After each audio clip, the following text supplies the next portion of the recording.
I got this little clip-on ring light for my phone just to see if it made the lighting a little bit better, because like today it's quite dark. So let me know if you think it looks a little bit better. I'm hoping I just don't have one of those ring things on my glasses.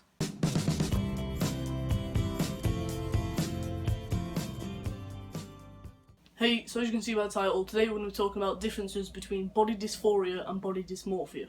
I want to talk about this because I see people sort of mixing the two up quite a lot. I think part of the reason is the fact that if you Google body dysphoria, body dysmorphia is the first thing to come up, and it tries to sort of correct that. I think that's partly because body dysmorphia is kind of more widely known about, more widely talked about. I think generally more people probably know what body dysmorphia is versus sort of body dysphoria. That's probably just because there's not a lot of awareness about trans things, but we're not getting into that anyway. But also because body dysphoria is kind of known as a side effect or sort of a subcategory of gender dysphoria. Because every trans person experiences gender dysphoria, but not every trans person experiences body dysphoria. But most do as sort of a side effect of gender dysphoria. But I'm not going to get into the differences between gender and body dysphoria because that's not what this video is supposed to be about. But if you do want to find out about that, I did make a video about that and sort of the topic of whether you need dysphoria to be trans. So if you do want to know about that, I'll link that video in the description. There should also be a card popping up right about now, and I'll put it on the answer as well, so you can go and click it wherever you want. But anyway, we'll get into it. What is body dysphoria? What is body dysmorphia? So to quickly explain what dysphoria means and what dysmorphia means, we're going to take sort of the literal translations and what those mean. So the literal translation of dysmorphia is malformation, which if you think about the word morph, you'd think about the shape of something, or the way that something looks. So probably the best and simplest way I could think to explain it is like, if you think of a superpower that somebody might have in, say, a movie or a comic book or something that you might have seen, where they would have the ability to morph into something else, whether that's an animal, an object, another human. Basically, it's changing shape, or the way that you see something. So body dysmorphia is normally associated with people with some sort of eating disorder, such as anorexia or bulimia. And body dysmorphia is basically when somebody sees their body in a different way to actually how it looks. So they sort of have a distorted view of their body, or a distorted view of, I suppose, reality. So if somebody did have body dysmorphia, if you were to look at their body, and then they were to look at their body, you would see two very different things. And that's normally down to sort of the obsessive thoughts of what their body looks like and their weight and stuff like that. So how you might look at them and they could be the just quite normal, average, slim looking, or in some cases, in quite severe cases, sort of anorexia and bulimia, you could be very, very skinny and very unhealthy looking. And to you, you would look at them and think, that doesn't look healthy, that doesn't look like they're taking care of their body, and they look very skinny and look like they could put on some weight. Whereas if they were to look at their body, all they would see through this sort of obsessive thoughts that come along with eating disorders, they would see sort of, oh, I've got some fat on my arm, I've got some fat on my hip, oh, I need to get rid of that because that looks disgusting and I look really fat. When in actual fact, reality could be the opposite. So that's just kind of an overview of what body dysmorphia is in sort of very simple terms. Now, body dysphoria. So dysphoria literally translates to distress or discomfort. So body dysphoria would be sort of categorised as a discomfort with your body. And this is experienced by a lot of trans people because, as you can imagine, you know, we were born in a body that we may not necessarily identify with. So for me, I get very uncomfortable about a body because it carries a lot of female characteristics.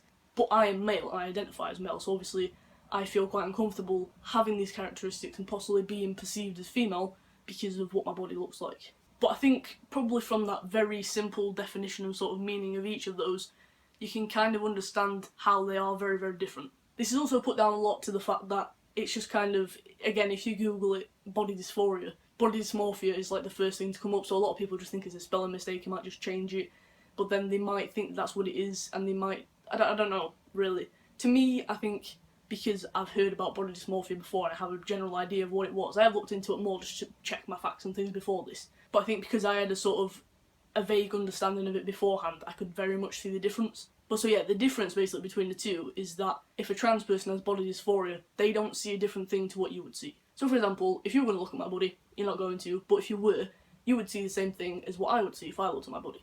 You know, we're not going to see two very completely different things, and I'm not going to think my body looks different to how you think my body looks. We're going to have the exact same view of my body. The difference is that I don't like my body, and I don't like certain characteristics about it because they are mainly associated with females. So I just get distressed and discomforted by how my body looks. Whereas somebody with body dysmorphia, if you were to look at their body and they were to look at their body, you would see two very completely different things. Because you would see what it actually looks like, and they would see sort of this distorted view because of normally how it's associated with eating disorders. Again, because of sort of obsessive thoughts about body image and what it looks like.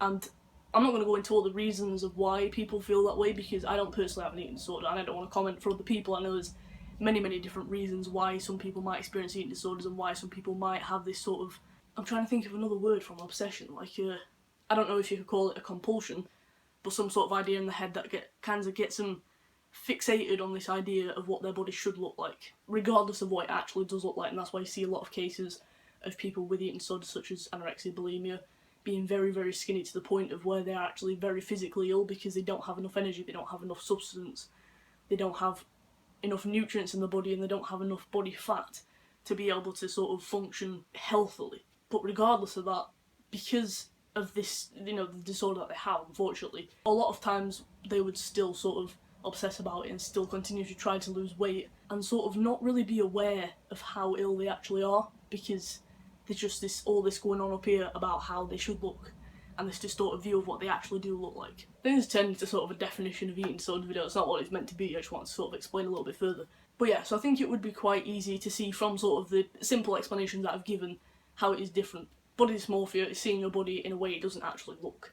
It's a distorted view of your body, which is often categorised by an eating disorder, which means that you sort of obsess about what your body looks like and it gives you a distorted view.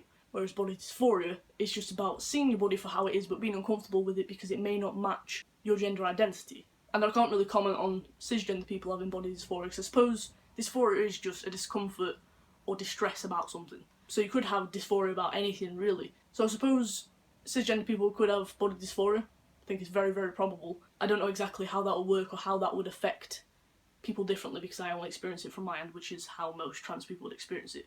But yeah, again, body dysmorphia, seeing your body differently to how it is. Body dysphoria, just being uncomfortable with how it actually is. And yeah, that's pretty much all that I wanted to cover. I just wanted to give a very simple explanation, because I do see a lot of people mixing the two up, and I think it's important to give information about anything that you can. And it sort of gives a better understanding of trans people, because if you're under the impression that they have body dysmorphia, you would sort of see that as an eating disorder, whereas it is something very completely different. So it's always nice just to have the facts out there and let people know the right information rather than just letting the wrong one sort of spread. So yeah, I don't really have anything else that I want to say. I just want to give, again, sort of a very simple, direct idea of what the differences are and what the two actually mean. If you have anything that you want to add to this situation, if you experience body dysphoria, if you experience body dysmorphia, anything that you feel you could add to this situation, feel free to leave a comment down below, we'll have a discussion. Obviously, as always, keep the discussion nice and peaceful, nobody be arguing. If you're talking about something, it's not getting anywhere, agree to disagree and move on. But yeah, as always, if you liked the video, you found it helpful, informative at all, please give it a thumbs up. Also, subscribe down below to see more from me. I upload a video every single Sunday. And also hit that bell button to be notified when I upload a new video. And if you want to, you can also follow me on social media, they'll be on the screen now. That's if you ever want to ask me questions, ask for advice, you just want to chat to me, whatever, feel free to DM me on any of those things. All the links are also in the description as well. And yeah, so thanks for watching, come on my journey, and I'll see you in the next video.